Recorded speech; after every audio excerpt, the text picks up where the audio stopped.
بسم اللہ الرحمن الرحیم۔ السلام علیکم۔ روزانہ واقعات سننے کے لیے اس چینل کو سبسکرائب کریں۔ امیر المومنین حضرت علی رضی اللہ عنہ کی زندگی کا آخری سال تھا کہ ایک دن آپ نماز ادا کرنے کے بعد ممبر پر بیٹھ گئے۔ آپ نے خطبہ پڑھا اور لوگوں کو واعظ و نصیحت کرنے لگے۔ پھر فرمایا، اے لوگو، دوسرے لوگوں کی طرح مجھے بھی عنقریب اس دنیا سے رخصت ہونا ہے۔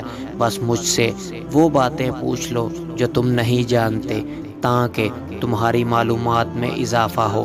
مجلس میں چند لمحے خاموشی رہی، پھر ایک کوفی نوجوان اپنی جگہ سے اٹھا اور کہنے لگا، اے علی، اب جب کہ آپ ہر چیز جانتے ہیں تو مجھے بتائیے کہ میری داڑھی میں کتنے بال ہیں۔ حضرت علی رضی اللہ تعالی عنہ مسکرائے، لیکن ابھی آپ نے کوئی بات شروع نہ کی تھی کہ مجلس کی خاموشی ٹوٹ گئی اور ہر طرف سے چیمگوئیوں کی آواز آنے لگی۔ سب نے اپنی گردنیں بلند کی اور سوال کرنے والے کو دیکھنے لگے اور انتظار کرنے لگے کہ آپ کیا جواب دیتے ہیں۔ حاضرین میں کچھ دشمن بھی موجود تھے، اس لیے کہنے لگے، آج علی کوئی جواب نہ دے سکیں گے۔ ہر شخص کی داڑھی کے بالوں کی تعداد الگ الگ ہوتی ہے، اس لیے حضرت علی کو کیسے معلوم ہے کہ اس کے بالوں کی تعداد کتنی ہے؟ چند لمحوں کے بعد حضرت علی نے حاضرین سے پوچھا، اس سوال کا درست جواب کون جانتا ہے؟ حاضرین میں سے کوئی شخص جواب دینے کے لیے تیار نہ ہوا اور مجلس میں چند لمحے خاموشی رہی۔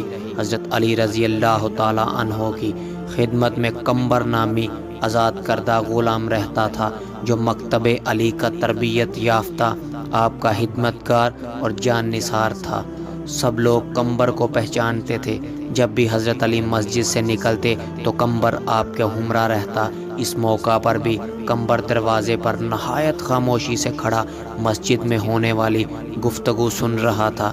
جب مجلس سے کوئی شخص جواب دینے کے لیے نہیں اٹھا تو حضرت علی نے کمبر کو آواز دی اور کہا، آؤ اور اس شخص کو جواب دو۔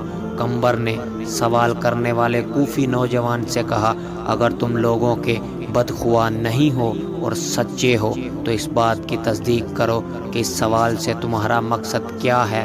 ایسا معلوم ہوتا ہے کہ تمہارا مقصد اپنے علم میں اضافہ نہیں ہے، بلکہ تمہاری غفلت اور بدبختی نے اس بات پر آمادہ کیا ہے کہ مسلمانوں کے پیشوا سے عجیب و غریب سوالات پوچھو۔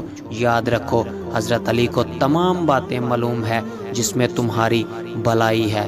میں تمہیں جواب دے سکتا ہوں، لیکن اس سے قبل کہ تمہارے سوال کا جواب دوں، تمہیں معلوم ہونا چاہیے کہ تمہاری داڑھی کے ہر بال میں ایک شیطان چھپا بیٹھا ہے جو تمہارے دل میں وسوسے ڈالتا ہے اور تمہیں راہ راست دور کر رہا ہے۔ ہماری رہنمائی کے لیے اللہ تعالیٰ کی کتاب موجود ہے جس میں کوئی کمی بیشی نہیں ہے، لیکن اللہ تعالیٰ کی کتاب آسمان کے ستاروں، فرشتوں اور پیغمبروں کی تعداد بیان نہیں کرتی، اس لیے کہ کئی چیزوں کا شمار کرنا بے حاصل ہے جب تک کہ اس میں فائدہ نہ ہو۔ سوال کرنے والا ابھی تک نہایت بے خبر تھا، اس لیے کہنے لگا، اے کمبر، تو نے واعظ و نصیحت تو کر دی لیکن میرے سوال کا جواب نہیں دیا۔ کمبر نے کہا، اگر تم سمجھتے ہو کہ تمہاری داڑھی کے بالوں کی گنتی تمہارے لیے سود مند ہو سکتی ہے تو میں تجھے اس کا جواب بھی دے سکتا ہوں اور تمہیں مطمئن بھی کر سکتا ہوں۔ سوال کرنے والا جوان کہنے لگا، مجھے اس کا کوئی خاص فائدہ تو معلوم نہیں ہے، تاہم میں نے ایک سوال پوچھا ہے جس کا جواب جاننا چاہتا ہوں۔ کمبر نے کہا، مجھے بھی اس میں کوئی فائدہ نظر نہیں آتا، لیکن ایسے سوال کی حیثیت دوسروں کا وقت ضائع کرنے اور بچوں کے افکار کو گمراہ کرنے کے علاوہ کچھ نہیں ہے، لیکن ابھی تک اپنے سوال کا جواب مانگنے پر اصرار کر رہے ہو۔ کیا تم گنتی اور حساب جانتے ہو اور 1000 سے لے کر 10,000 تک گنتی کر سکتے ہو؟ اس نے کہا، ہاں جانتا ہوں۔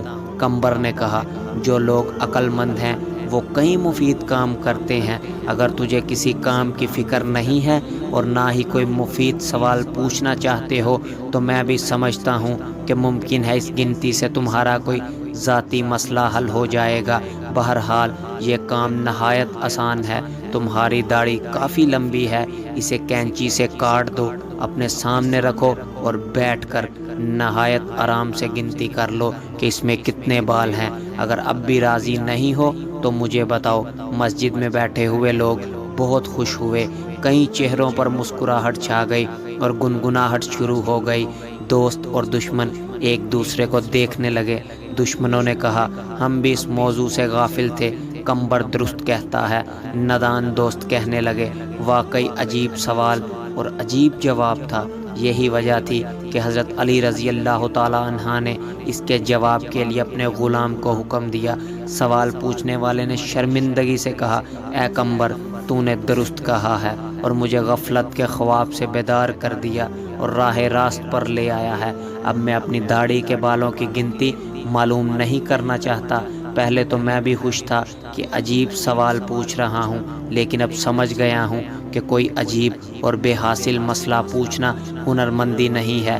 میں شیطانی وسوسوں سے اللہ تعالیٰ کی پناہ مانگتا ہوں۔ اس کے علاوہ اس امر سے زیادہ خوش ہوں کہ اگرچہ سوال بیہودہ تھا لیکن جواب دینے والا عقل مند تھا۔